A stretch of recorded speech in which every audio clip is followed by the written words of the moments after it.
Queria saber o que você acha, vindo lá de dentro, você acha que o Crespo cai se ele perder os 2 clássicos?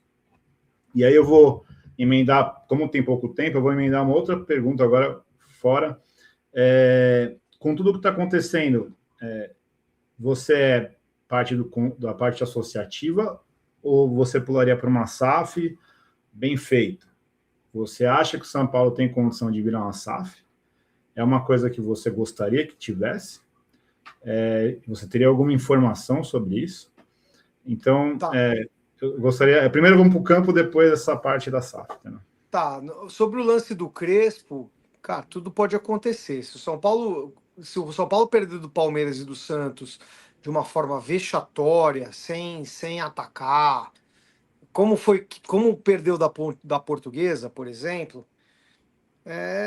a responsabilidade também é do treinador, né? Então, assim, é um chute, tá? Não é uma informação, mas eu acho que o Macis e a turma dele estariam vendo no mercado uma outra possibilidade, enquanto o São Paulo ainda joga contra o Primavera e a Ponte Preta. Eu acho que não demite na hora, assim, mas acho que terminando o Paulista, por exemplo, ou então, sabe, já vai estar meio mesclado com o brasileiro, eu acho que pode ter chance sim, entendeu? A questão é como o time está jogando, entendeu? É pré-temporada? Considero que é pré-temporada, mas não pode o São Paulo tomar 3 gols da Portuguesa em 40 minutos dentro de casa, entendeu? Não pode. O treinador tem que entender isso também. Óbvio, ninguém está torcendo para permanecer, por exemplo, a zaga e machucar o Alan Franco e o Arboleda, por exemplo.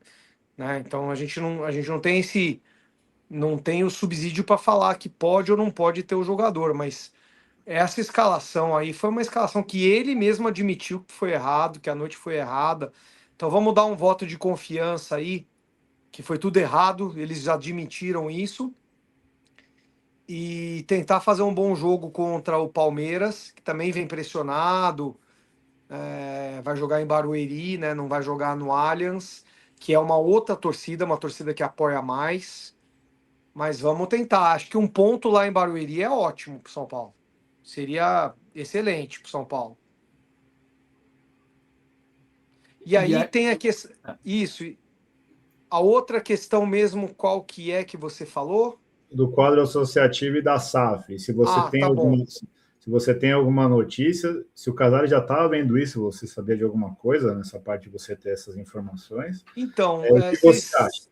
vocês leram um papo que eu tive com o Valim Vasconcelos no blog?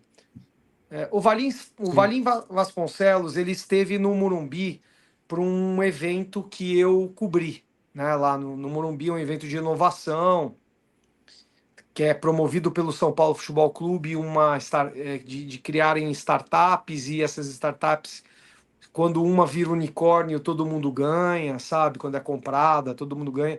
É um evento de inovação que não tem nada a ver com futebol, tá? Nada a ver com futebol. Mas é um hub importante lá dentro, que eu acho que pode gerar muito negócio para o São Paulo. O São Paulo pode testar isso em muitas áreas. Mas, enfim, o Valim, ele estava lá, e ele estava num debate representando o Flamengo. O Valim, ele foi o diretor financeiro da época do Bandeira de Melo no Flamengo, tá? Ele foi um dos grandes responsáveis pela reestruturação do Flamengo. Eles imaginavam que ia ser em 5 anos, foi em 3, tá? E eu conversando com ele, botando na realidade do São Paulo, ele fez vários elogios ao Morumbi. Pô, São Paulo tem um estádio maravilhoso, que é antigo, mas é muito bem cuidado e gera receita para o clube. O Flamengo não tem isso, sabe? Muitos clubes têm um estádio muito menor, sabe? Ou então ainda não são donos do estádio, ou devem para várias fontes, né, o estádio. E aí ele falou para mim o seguinte, a opinião dele, que acho que tem que se considerar muito. Ele falou que tem 4 clubes no Brasil que tem torcida e tem receita. Aquilo que eu estava falando para vocês.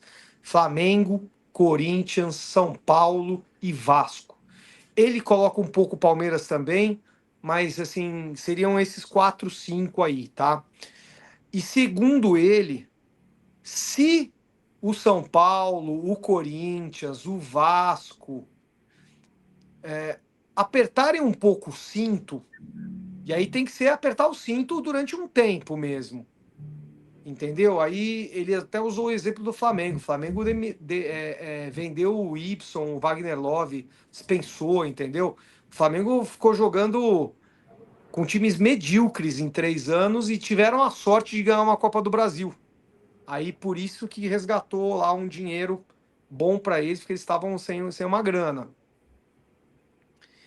Ele falou que ele não vê possibilidade do São Paulo não se ajustar, não se reequilibrar financeiramente. Porque, por exemplo, ó, vamos fazer um cálculo burro comigo, tá? São Paulo deve 1 bilhão. Só que o São Paulo tem receita de 700 milhões.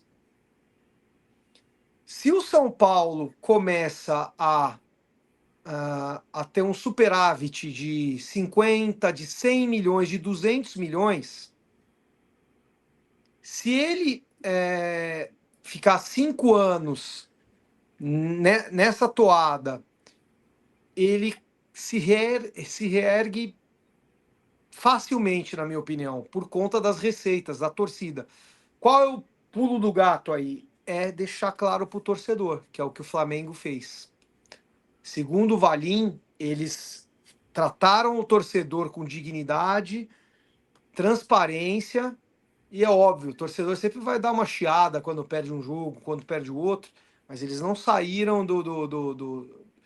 Tá certo que era um outro tempo, era um tempo que tinha um futebol. 10 anos já é muito tempo, então hoje em dia se ganha, se paga muito mais para os jogadores, etc. Né? Por qualquer bagre aí ganha 300 pau. Mas ele acredita que com uma linha dura o São Paulo consegue. Eu tenho as minhas dúvidas, eu falei isso para ele. Eu acho que é tudo legal na teoria, mas na prática a gente não tem gente com, vamos dizer assim, com competência, com são paulinidade e com compromisso suficiente dentro do clube para fazer isso em 5 anos. Sempre a gente vai estar desconfiando, sempre pode acontecer alguma coisa. Então, se for para ter uma boa gestão de clube e demorar 5, 6 anos, ou se tiver uma SAF, como você bem disse, bem estruturada, que seja honesta, que seja transparente também com o torcedor, eu prefiro a SAF.